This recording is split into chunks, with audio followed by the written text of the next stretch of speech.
Mummy कैसी हो? Phone पर मधु की चहकती आवाज़ सुनाई पड़ी। मैं तो ठीक हूँ, पर तू बता कैसी है? मम्मी वैसे तो सब ठीक है, पर गर्मी इतनी है कि कूलर की हवा में भी पूरी पूरी रात नींद नहीं आती। उमस के कारण पूरा बदन चिपचिपाता रहता है। गर्मी तो यहाँ भी बहुत है। मम्मी हम एसी लेने की सोच रहे हैं। यदि 10,000 आप दे दो तो बाकी हम अरेंज कर लेंगे। तुरंत उसने अपनी बात पर आते हुए कहा, बेटी तुम तो जानती ही हो कि अभी तुम्हारे विवाह पर कितना खर्चा हुआ है। लोन लिया है, उसे चुकाना है, ऊपर से रूही की पढ़ाई का खर्चा। ठीक है, तुम्हारे पापा से बात करूंगी। गीता ने बात वहीं समाप्त करने की गर्ज से कहा, क्योंकि अगर वह ऐसा नहीं करती तो वह फ़ोन पर ही वाद विवाद करने लगती। ठीक है मम्मी, शाम को फिर बात करूंगी, लेकिन पापा से पूछ जरूर लेना, मधु ने तुरंत उत्तर दिया। मधु ने फ़ोन रख दिया था। एक बार फिर गीता की आंखों में सूनापन उतर आया। क्या हो गया है इस लड़की को, जो विवाह तय होते ही इतना बदल गई? लगभग आवश्यकता की हर वस्तु उन्होंने उसको दी है, और अब ऐसी की डिमांड। क्या उसे इतना भी एहसास नहीं है कि उसके माता पिता उसके विवाह में कितना खर्चा कहाँ से कर पाए हैं? यह सच है कि आज नई पीढ़ी की सोच में काफ़ी परिवर्तन आया है। पुरानी पीढ़ी के विपरीत नई पीढ़ी अब भविष्य के नाम पर वर्तमान को कष्ट में नहीं बिताना चाहती। आज उसे पूरी गृहस्थी सजी सजाई चाहिए। शायद आज की पीढ़ी में धैर्य नाम की चीज़ नहीं बची है। इसमें बच्चों की भी कोई गलती नहीं है। माता पिता ही बचपन से बच्चों की हर इच्छा पूरी करते हुए आए हैं। या नहीं सोचते कि जीवन में जहाँ फूल है वहाँ कांटे भी होंगे। एक दिन जब उन्हें अपनी ज़िंदगी शुरू करनी पड़ेगी, तब क्या वे इन कांटों को सह पाएंगे? सोचते हुए गीता जी ने एक लंबी सांस ली। विकास ऑफिस तथा रूही कॉलेज जा चुकी थी, अतः वह सदा की तरह बालकनी में पड़ी कुर्सी पर आकर बैठ गई। उसका सारा समय यहीं व्यतीत होता है। वह यहीं बैठकर अखबार पढ़ने के साथ सिलाई, बुनाई, कढ़ाई तथा क्रोशिया का काम भी किया करती है। अपनी बनाई चीज़ों से घर को सजाना उसकी हॉबी है। सामने पार्क है, हरियाली तो मन मोहती ही है। पार्क की चहल पहल में वह न केवल अपनी सारी परेशानियां भूल जाया करती है, बल्कि अकेलेपन भी नहीं महसूस करती है, तथा काम भी हो जाता है। पर आज कुछ भी करने का मन नहीं कर रहा था। टेबल पर रखा अखबार पढ़ना चाहा, पर रोज वही मार काट तथा उठापटक वाली राजनीति से भरे अखबार में भी उसका मन नहीं लगा। स्वयं को तनाव मुक्त करने के प्रयत्न से वह कुर्सी पर अधलेटी मुद्रा में लेट गई। न चाहते हुए भी अतीत और वर्तमान की किताब के पन्ने बार बार उसकी आंखों के सामने उड़ उड़कर उसे बेचैन करने लगे। मधु और रूही उसकी बेटियां हैं। प्रारंभ से ही वह उनकी हर इच्छा पूरी करने का प्रयत्न करती रही है, चाहे स्कूल द्वारा आयोजित पिकनिक हो या एजुकेशन टूर के नाम पर बने देश भ्रमण के टूर। उसने उन पर कभी कोई पाबंदी नहीं लगाई। यहाँ तक कि उनकी इच्छा पूर्ति हेतु उन्हें अपनी अनेक भावनाओं आवश्यकताओं में कटौती करने पड़ी, फिर भी अफसोस नहीं हुआ, बल्कि यह सोचकर खुश होती रही कि वह अपना कर्तव्य का भली भांति परिवहन कर रही है, जिसके कारण उसकी बच्चियां स्वस्थ और स्वतंत्र वातावरण में पल रही है। आखिर बचपन की छोटी छोटी बातें ही तो बच्चों के मन में कुंठा पैदा करती हैं। वह पैसों की कमी के कारण उनके मन में कोई हीन भावना या कुंठा उत्पन्न नहीं होने देना चाहती थी। जब घर में पहला कूलर आया तो पहले उसने बच्चों के कमरे में लगवाया। बाद में अपने वर्षों बाद जब एसी खरीदने का विकास का मन बना, तब पहला एसी भी उसने मधु और रूही के कमरे में यह सोचकर लगवा दिया कि कहीं उनके मन में यह ना आए कि मम्मा पापा तो एसी में सो रहे हैं और हम कूलर में। अपनी इसी सोच के कारण उनकी मैट्रिक करते ही उसने उनको बाइक खरीदवा दी थी, जिससे वे ठीक से पढ़ पाएँ, वरना कहीं ऐसा ना हो कि कॉलेज और ट्यूशन करने में, साइकिल से आने जाने में थकान के कारण उनकी पढ़ाई बाधित होने लगे। यह सोच नहीं पा रही थी कि उसकी परवरिश में कहाँ कमी रह गई, जो मधु उसे समझना ही नहीं चाह रही है।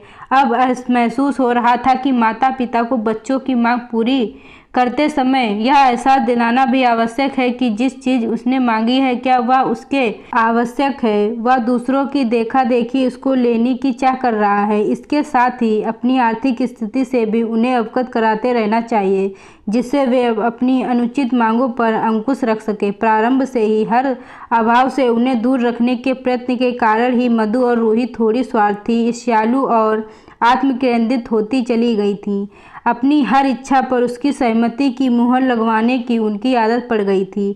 पर वह यह सोचकर उनकी इच्छा के आगे झुकती गईं कि वे अपनी बच्ची हैं। अगर वे अपनी मांगें उनके सामने नहीं रखेंगी तो और किसके सामने रखेंगी। धीरे धीरे उनकी लालसा बढ़ती गई, जिससे परेशान होकर कभी कभी उनकी ऐसी जिद जिनका पूरा करना उस समय उनके लिए संभव नहीं होता था। वह उन्हें यह कहकर समझाने का प्रयत्न करते कि बेटा, इस समय तो यह संभव नहीं है, बाद में दिलवा देंगे, या थोड़ी बहुत जो बचत कर रहे हैं वह तुम्हारे लिए ही तो कर रहे हैं, यह सब तुम दोनों का ही तो है। इस पर वे कहती, मम्मी अगर हमारा ही है तो अभी हमारी इच्छा पूरी करवा दीजिए ना, बाद में पता नहीं आवश्यकता हो या ना हो। उनके असहयोगात्मक रुख देखकर उनकी खुशी के लिए विकास मन मारकर सेविंग में से पैसे निकालकर उनकी इच्छा पूरी कर देते थे। पर अब लग रहा था कि ऐसा करके हम उनको बिगाड़ ही रहे थे, अपने पैरों पर ही कुल्हाड़ी मार रहे थे, क्योंकि उन्हें बस अपनी सुविधा असुविधा या आवश्यकता का ही ध्यान रहता था। वे यह नहीं सोच पाती थी कि उनकी इच्छा पूरी करने के लिए उनके माता पिता को न जाने कितने पापड़ बेलने पड़ रहे हैं। रूही छोटी होने के बावजूद भी मधु की तुलना में थोड़ी समझदार थी, जबकि मधु सिर्फ और सिर्फ अपने बारे में ही सोचती थी। गीता जी ने सुना था कि लड़कियां लड़कों की अपेक्षा अपने माता पिता से बेहद प्यार करती हैं, उन्हें कभी कोई दुख नहीं देती, घर के काम में माँ का हाथ बटाती हैं, पर उनके साथ ऐसा कभी नहीं हुआ। मधु रूही के स्वभाव में जमीन आसमान का अंतर है। मधु जहाँ पढ़ाई के अतिरिक्त अपने मित्रों के साथ सैर सपाटे में व्यस्त रहती, वहीं रूही को पढ़ाई के साथ चित्रकला से लगाव था। छोटी सी उम्र में ही उसकी पेंटिंग्स की कई प्रदर्शनी आयोजित हो चुकी थी तथा सराही भी गईं। दोनों की अपने अपने कार्यकलापों में इतना व्यस्त रहती कि उनके पास बैठने या बातें करने का भी उसके समय नहीं रहता। जिसके पास आती भी तो सिर्फ काम से या जब उन्हें पैसे चाहिए होते। घूमने फिरने के बावजूद मधु ने दिमाग अच्छा पाया था, अतः पढ़ाई में अव्वल आती रही। यही कारण था कि पहली बार में ही डॉक्टरी की परीक्षा निकाल ली थी। अपने पापा की चहेती जैसी जैसी सफलता की सीढ़ियाँ चढ़ती गई, दम भी होती चली गई। मुँह से इच्छा निकली नहीं कि पूरी होनी ही चाहिए, वरना शिकायतों का सिलसिला प्रारंभ हो जाता। कभी गीता जी इनकी इस आदत पर टोकती तो विकास जी कहते, अभी बच्ची हैं, अपनी इच्छाएं यहाँ पूरी नहीं करेंगी तो और कहाँ करेंगी, समय के साथ साथ सब ठीक हो जाएगा, तुम व्यर्थ परेशान होती हो। बच्ची आखिर कब तक बच्ची रहेंगी, कहना चाहकर वह नहीं कह पाती। समय के साथ सब कुछ ठीक नहीं हुआ था। जैसे जैसे बड़ी होती गई उनकी इच्छाएं बढ़ती ही गईं। भला इच्छाओं का भी कभी अंत होता है? वह तो सारस के मुंह की भांति बढ़ती ही जाती हैं। इनके चेहरे पर खुशी देखकर विकास जी कहते, तुम व्यर्थ परेशान होती हो। इंसान अपने बच्चों के लिए ही तो करेगा, किसके लिए करेगा?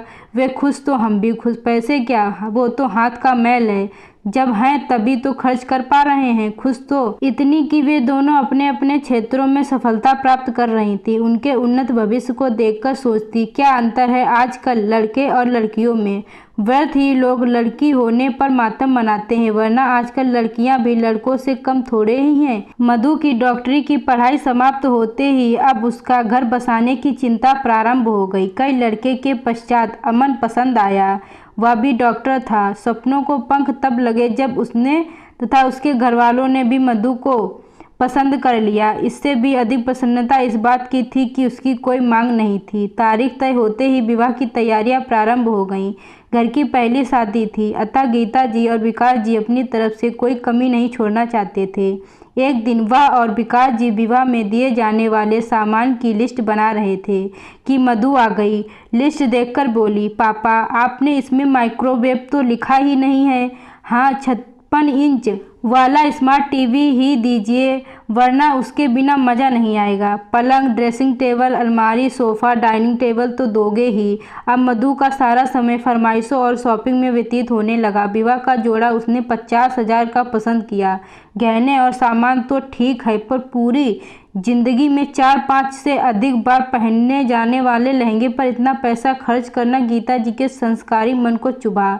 न चाहते हुए भी गीता के मुंह से निकल ही गया, बेटा लहंगा कुछ ज़्यादा ही महंगा नहीं है, कोई दूसरा देख ले। तुम भी माँ, विवाह आखिर एक बार ही तो होता है, मुझे तो यही पसंद है। देखो पिंक शिफॉन के इस लहंगे में कितना अच्छा है। विवाह के जोड़े के पश्चात साड़ियाँ भी उसने महंगी ही पसंद की। 21 साड़ियाँ देने की बात कही तो पहले वह तुनकी, फिर यह कहते हुए मान गई कि तुम ठीक कहती हो माँ, साड़ियाँ तो कभी कभी ही पहनूंगी। अस्पताल जाने के लिए तो सलवार कुर्ता या जींस टॉप ही चाहिए। इतने सलवार सूट तो हैं तुम्हारे पास, वही ले जाना, गीता जी ने कहा। मम्मी ये सब तो पुराने हैं, पहली बार पुराने सूट लेकर जाऊंगी तो लोग क्या कहेंगे, उन्हें बाद में ले जाऊंगी। बात तो उसकी ठीक ही थी। अतः उसने कई जोड़ी मनपसंद सलवार सूट भी खरीदे। इसके बाद मैचिंग चूड़ियाँ, बिंदी, लिपस्टिक, नेल पॉलिश, पर्स और चप्पलों का दौर प्रारंभ हुआ। जेवर, घर का फर्नीचर भी उसने अपनी पसंद का लिया। गीता जी को लग रहा था कि इतना अंतर आ गया है आज और कल में। एक उनका समय था जब विवाह में लेन देन की बात उठते ही लड़कियां उठकर चली जाती थीं, लेकिन आजकल वे उसमें खुलकर हिस्सा ही नहीं बल्कि अपनी पसंद और नापसंद का इजहार करते हुए लिस्ट में फेरबदल भी करवाने में भी नहीं हिचकती। मधु की फरमाइशों को सुनकर विकास जी की तनाव में आने लगे थे। यद्यपि उन्होंने अत्यंत योजनाबद्ध रूप से प्लानिंग की थी, पर मधु की डॉक्टरी की पढ़ाई में काफ़ी खर्चा हो गया था तथा इसी बीच रूही के इंजीनियरिंग में आने के कारण उसकी फीस के साथ साथ हॉस्टल का खर्चा भी देना पड़ रहा था, जिसके कारण उनकी कुछ भी बचत नहीं हो पा रही थी। अब विवाह के लिए उनको पीएफ से रकम निकलवाने के अतिरिक्त बैंक से भी लोन लेना पड़ रहा था। मधु के विवाह पर होते खर्चे को देखकर गीता जी को महसूस हो रहा था कि लोग सच ही कहते हैं कि लड़के लड़की में अंतर होता है। लड़की की पढ़ाई में तो खर्चा होता ही है, विवाह में भी खर्चा करना पड़ता है। लड़के के विवाह में खर्च किया पैसा घर में ही रह जाता है, जबकि लड़की के विवाह में भरा घर भी खाली हो जाता है। शायद इसीलिए लड़की के होने पर मातम मनाया जाता है। अचानक उसे स्वर में अपने विचारों पर विसथरा हो आई। किस जमाने की बात सोच रही है, वह जो कुछ दे रही है मधु के सुख के लिए ही तो दे रही है, फिर अफसोस क्यों। बार बार मन को समझाती पर फिर भी न जाने क्यों मधु की नित नई फरमाइश सुनकर मन बिदक उठता। कैसी लड़की है या जो सिर्फ अपने बारे में सोच रही है। उसे इस बात का एहसास क्यों नहीं है कि उसके पिता विवाह के लिए कितनी बड़ी रकम कहाँ से जुटा पा रहे हैं। पैसे कोई पेड़ पर तो उगते नहीं है कि जितने चाहो तोड़ लो। उसकी नित नई फरमाइश सुनकर एक दिन रूही भी बोल उठी, दीदी ने तो ऐसी लूट मचा रखी है मानो फिर कभी कुछ मिले या ना मिले। उस समय उसने रूही को टोक दिया था, पर उसने जो कहा वही तो उसके मन में भी चल रहा था। तो क्या आज लड़कियां स्वयं भी दहेज चाहने लगी हैं? बार बार यह प्रश्न उसके मन मस्तिष्क को मथने लगा था। शायद आज का युवा वर्ग अपनी गृहस्थी को तिनका तिनका जोड़कर सजाने में विश्वास नहीं रखता। यही कारण है कि आजकल लड़के वाले दहेज मांगे या ना मांगे, बल्कि लड़कियां ही दहेज में ऐशो आराम के सारे साधन चाहती हैं। दहेज को सदा से सामाजिक बुराई, समाज की रग रग में व्यक्त कोढ़ के रूप में देखा जाता रहा है, जिसकी बलि वेदी पर ना जाने कितनी कन्याओं को अपनी जान गंवानी पड़ी है। जिसे रोकने के लिए दहेज विरोधी कानून भी अपनाए गए हैं, पर क्या इससे मुक्ति मिल पाई है? मुक्ति मिल पाना तो दूर, या समाज में ऐसा घुल मिल गया है कि इसे अब संभ्रांत तबकों में पुत्री भी गृहस्थी बसाने का सर्वसुलभ सर्व सम्मान उपाय मान लिया गया है। समझदार लोग अब इस बारे में अपने मुंह से कुछ नहीं कहते, क्योंकि उन्हें पता है कि पुत्री के समझदार माता पिता बिन मांगे ही अपनी पुत्री को वह सब देंगे जिनके उन्हें आवश्यकता है। शायद यही कारण है कि मधु के ससुराल वालों ने इस संदर्भ में उनसे कुछ नहीं कहा, पर मधु उनकी अपनी बेटी का व्यवहार देखकर गीता जी को लग रहा था कि कहीं दहेज युवा पीढ़ी की परिवर्तित सोच के कारण सामाजिक मान्यता न प्राप्त कर ले। विवाह का दिन भी आ गया। गुलाबी जोड़े में सजी मधु परी सी लग रही थी। किसी की नज़र लग जाए इसीलिए उसने कब के कानों के पीछे काला तिल बना दिया था। उसे ऐसा करते देख मधु खूब हंसी थी। विवाह की सारी रस्में हंसी खुशी निपट गई। मधु और अमन की परफेक्ट जोड़ी को देखकर जब नाते रिश्तेदार अड़ोसी पड़ोसी उसे बधाई देने लगे तो वह गर्व से भर उठी थी। हंसते खिलखिलाते माहौल में वह अपनी सारी चिंताएं भूल गई थी। विदाई की बेला भी आ गई। अचानक हंसी खुशी से भरा माहौल बोझिल होने लगा था, पर गीता जी ने स्वयं पर काबू रखा था। उनकी मान्यता रही कि बेटी को रोते रोते नहीं बल्कि हंसते हुए विदा करना चाहिए। जब हम हंसी खुशी विवाह की सारी रस्मों को निभा रहे हैं तो रोना क्यों? विदा के समय बेटी अच्छी यादों को लेकर जाए, ना कि माता पिता के आंसुओं से भरे चेहरे को। जब जब उसे ये चेहरा याद आए तो क्या उसका मन नहीं धड़केगा? अपनी इन अनमन स्थिति के कारण विदा के समय वह यत्नपूर्वक आंसुओं को पीती रही पर उन्हें बहने नहीं दिया। विदाई के समय गले लगते हुए विकास जी भी फपक फपक कर रो पड़े थे, किंतु गीता जी रीति आंखों से पुत्री को विदा होते देखती रही थी, पर आंखों में एक भी आंसू नहीं ढकेलने दिया। बस हौले से उसे गले लगाकर उसके आंसू पोंछते हुए, बेटा अपने नए घर में आंसुओं के साथ नहीं बल्कि खुशी खुशी जाओ, तुम्हारी सारी इच्छाएं पूरी हों, बस यही कामना है। देखो कैसी माँ है। मेरी बेटी विदा हुई थी तब कई दिनों तक मेरे आंसुओं ने रुकने का नाम ही नहीं लिया था। उसे बेटी को कैसे विदा करते देखकर उसकी पड़ोसनों ने कहा, हाँ दीदी, पत्थर दिल है। अब सबकी आंखों में आंसू निकल रहे हैं और एक यह है कि बुद्ध बनी खड़ी हैं। दूसरी आवाज़ आई। गीता जी का मन किया कि एक बार पलट कर देखे, पर मन पर काबू कर लिया। आखिर क्यों रोए जब जब खुशी खुशी अपने अपनी पुत्री के लिए घर वर ढूंढा है, तो रोकर खुशी माहौल को गमगमी बनाया क्यों उचित। पर सदियों पुराने रीति रिवाज केवल उसके चाहने से बदल नहीं सकते। अतः उसके वाक्य सुनकर भी चुप रह गई।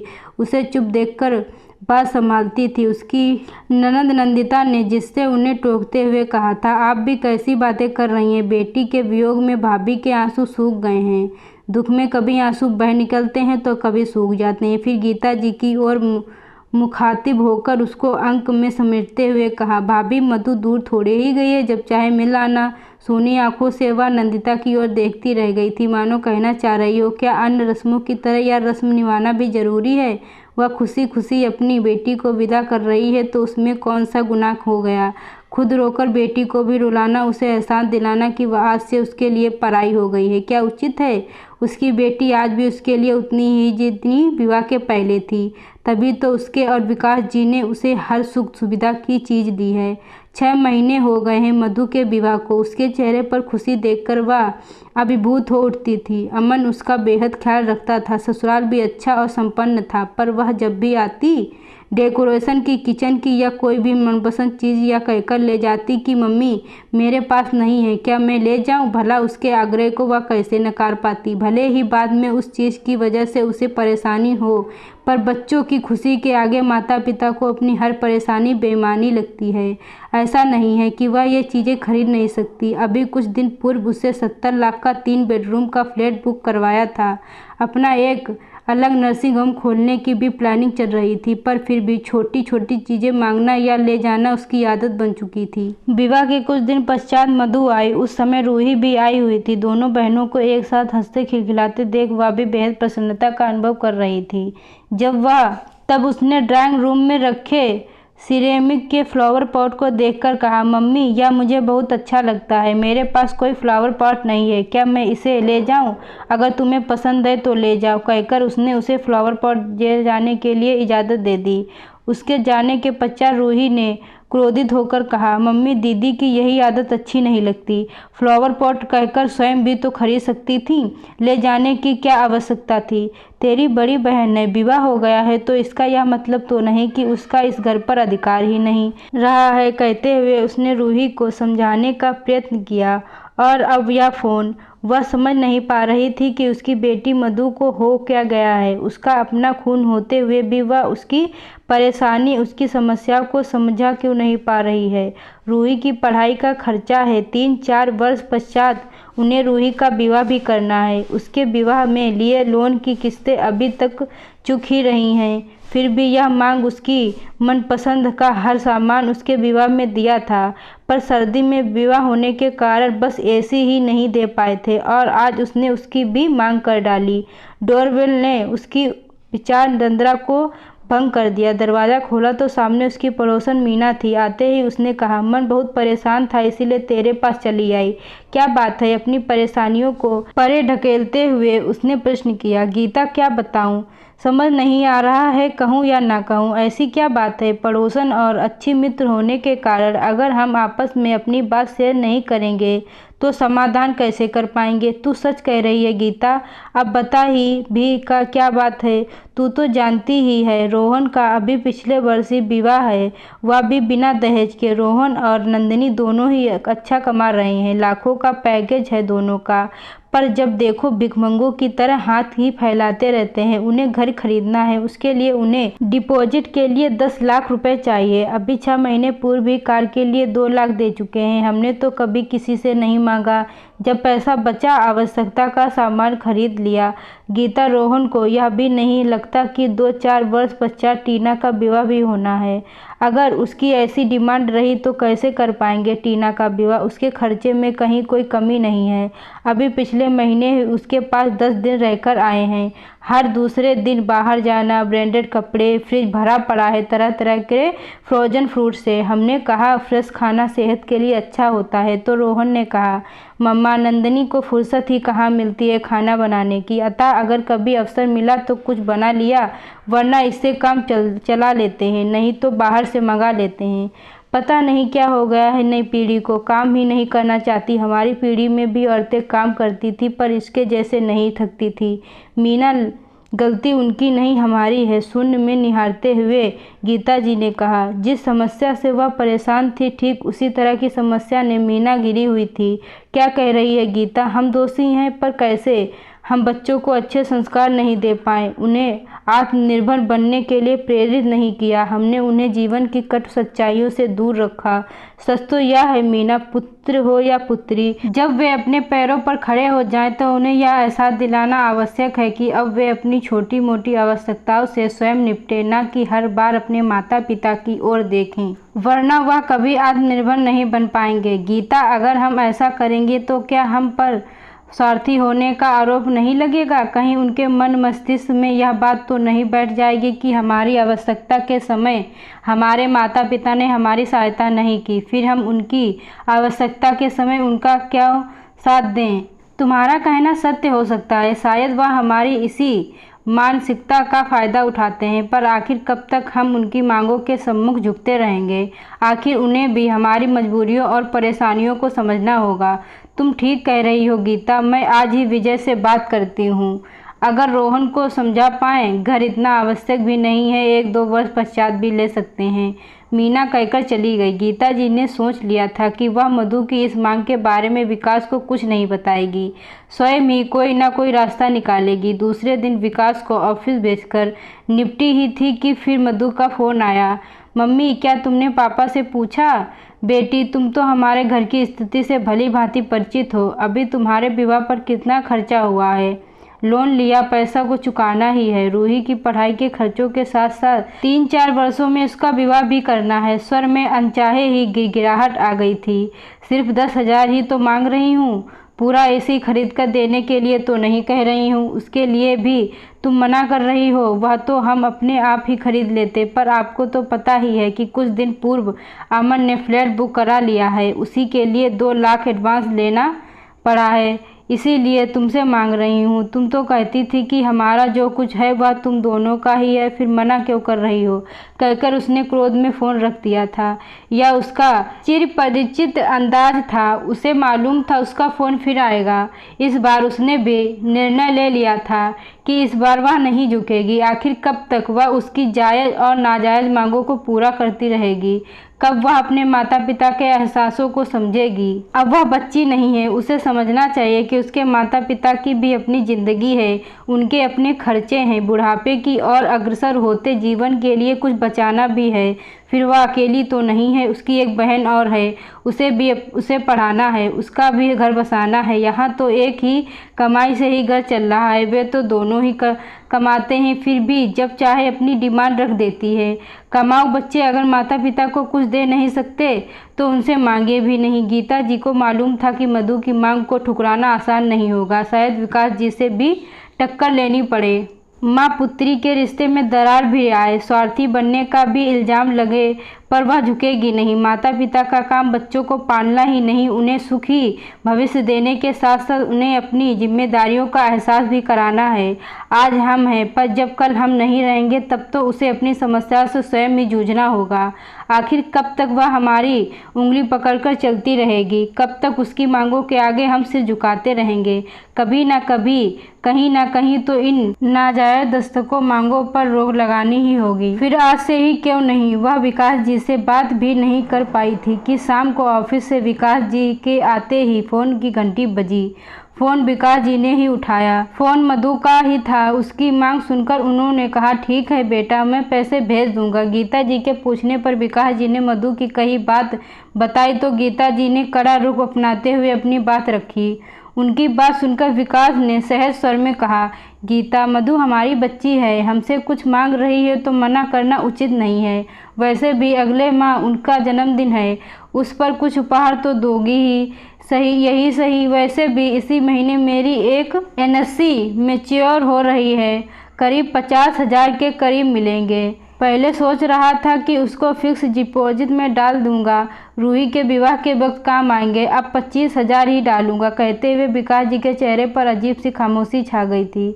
वह चुपचाप फ्रेश होने चले गए। विकास जी की पेशकश सुनकर गीता जी चाहकर भी कुछ नहीं कर पाई, पर विकास जी के चेहरे पर छाया दर्द उसे इतना अवश्य एहसास करा रहा था कि कुछ को छोड़ दो तो आज की पीढ़ी ज़रूरत से ज़्यादा स्वार्थी और लालची होती जा रही है।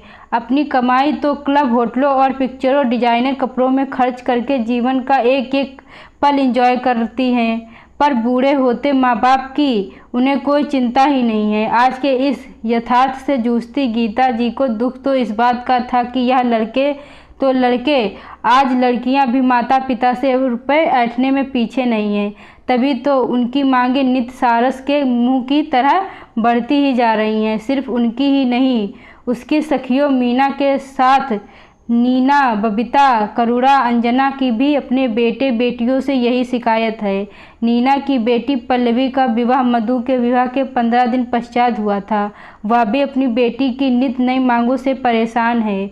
एक ही प्रश्न उसके दिल और दिमाग को बार बार मथ रहा था, दहेज जो कल तक सामाजिक बुराई थी, कहीं आज मान्यता तो प्राप्त करता नहीं जा रहा, या जीने के मापदंड ही बदले हैं। पर इसमें दोष किसका है? अंतर मन ने टोका, दोष बच्चों का ही है, ही स्वार्थी होते जा रहे हैं। पर क्यों?